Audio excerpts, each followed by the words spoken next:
You are listening to Book Clips, a podcast where authors and narrators expose you to excerpts from different books. You can find the show and more by searching for The Lesbian Talk Show on iTunes, Podbean, or Stitcher. This is Melissa Price reading from Steel Eyes, my lesbian romantic intrigue novel. Prologue, Madison Square Garden, New York City, 1996. Steel eyes, steel eyes, steel eyes. 20,000 obsessed fans chanted in 3/4 time in the arena. The 40,000 feet formed a sort of tribal percussion, banging and stomping. But backstage it all rolled up into an unorchestrated din. Steel eyes, steel eyes, steel eyes. The rhythmic syllables reverberated until the two words merged into one, the same way that the past few cities had begun to blur together. All but one band member fidgeted through their last-minute backstage ritual, and that was the iconic Steel Eyes herself. Sitting quietly in her intricately jeweled mask and costume, she breathed deep to beckon all of her emotion upward into her throat and down into her hands. She worked it like a snake charmer, luring her cobra hypnotically upward, glad the whole time that it was the snake charmer's very last stop on the tour. She was tired. After the show, she and the band would have their intimate meal across town on the Upper East Side. During their final late-night meal on the road, Steel Eyes would pretend that every thought for the past month wasn't about going home. Goosebumps chilled her at the mere thought of finally waking up in her own bed, gazing out at the greenish New Jersey ocean, knowing she could just sleep and eat and sleep some more. Yo, Steel Eyes, get ready, we're on in 5, sweetie, JJ said as he twirled his drumsticks. Calmly, Steel Eyes peeked up at him from behind the outrageous painted and jeweled mask. A cross between Catwoman's mask and cat-eye glasses from the 1960s, the dramatic elongated cobalt eyepiece flared out beyond the stunningly gaunt cheekbones. With her sparkling smoky eyes adorned with swirls of color, the chameleon-like gray morphed to blue, sometimes green, depending on the lighting. This was the mask of anonymity, the face of fame. The Steel Eyes mask was as famous as the face beneath it wasn't, and except for a chosen few, no one knew Steel Eyes' true identity. She liked it that way. She needed it that way. Steel Eyes never could have existed otherwise. Deep breath in, exhale, she told herself. Without the mask, she was invisible. An ordinary person, really, and she got a kick out of that. One night after a show, a rabid fan had pushed her out of the way to get closer to the stage door, unaware it was she who he was waiting for. Hello, Steely, where are you, girl? No worries, JJ, I'm right here, she said confidently. Where's Hunt? Probably making sure everything is perfect for you, as usual. Steel Eyes nodded. I am a lucky girl. She and Hunt had history, and they had trusted each other with their lives since way before all the Steel Eyes madness. You look like you're 1,000,000 miles away, even with the mask. Don't fret, JJ. I'm just a little tired, but I'll be fine once we're out there. We're here to rock. Wrong, he snapped. We rocked in L.A. In New York, we kick ass. He rolled his eyes at her.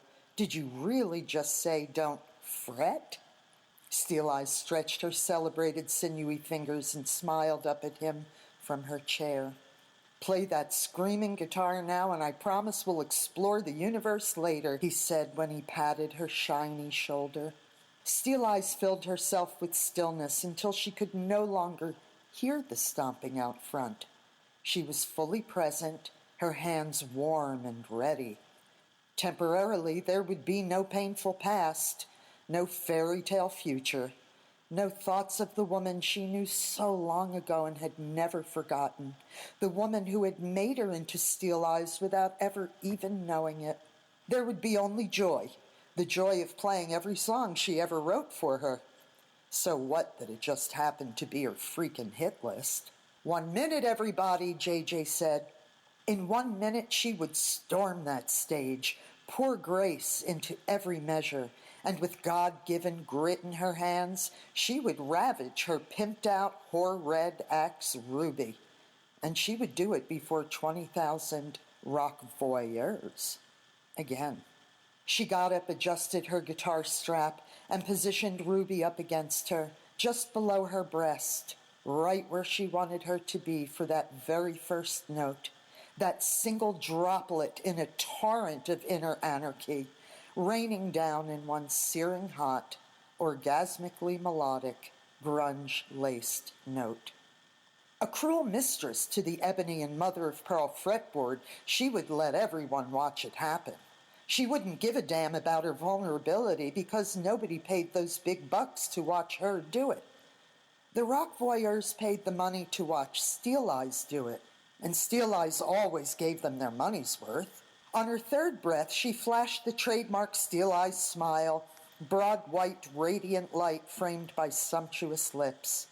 JJ, she said, is my game face on straight? He pulled back to examine far beyond the hard mask, the hair, and through the layers of stardom until he was gazing into her own eyes and not Steel Eyes'. You know, once you take that stage, you'll magically forget about your old flame for a while, he said. She and JJ joined the others, everyone taking their usual places. Again. Steel Eyes didn't tell JJ that her old flame was at this concert. Let's go out with a bang, guys, she said. Melanie, the bass player, was all pumped up. Saving the best for last, she yelled. Last show. Let's make some memories. Contrary to JJ's statement, Steel Eyes had never told him that her inspired performances were the ones where she was infused with the memories of the woman she had simply never been able to forget. Well, not in this lifetime anyway. Above the mob in the darkened arena, neon laser images of the distinctive Steel Eyes mask flew and floated, igniting the chain of events known as the Steel Eyes Flies Tour. The crowd's thunderous applause greeted the band when the house lights sank to their final shade of black, and the blue gels on the stage lights rendered Steel Eyes' already blue mask an impossible shade of cobalt. A deep frenetic boom of Melanie's bass guitar set off an explosion of emphatic rock, that unique space between classic rock and jazz that Steel Eyes had defined and made famous with her sexy fingers and unrepentant longing.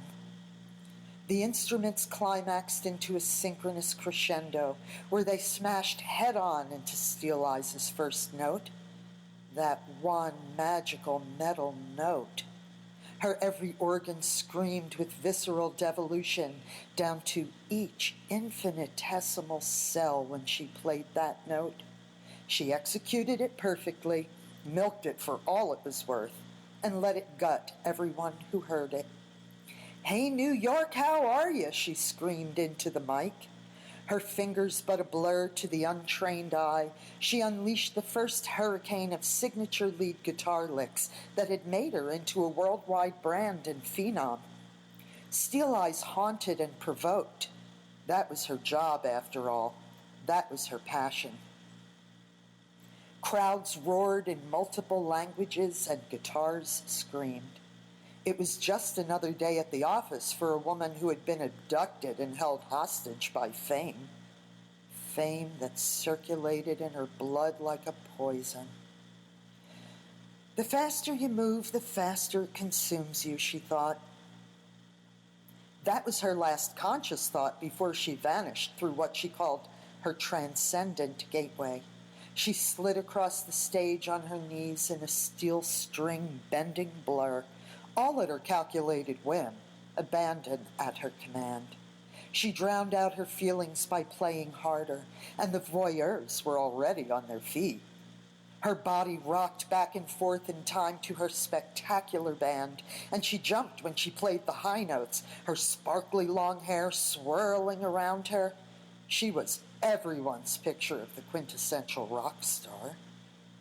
The shots rang out just before the end of that show.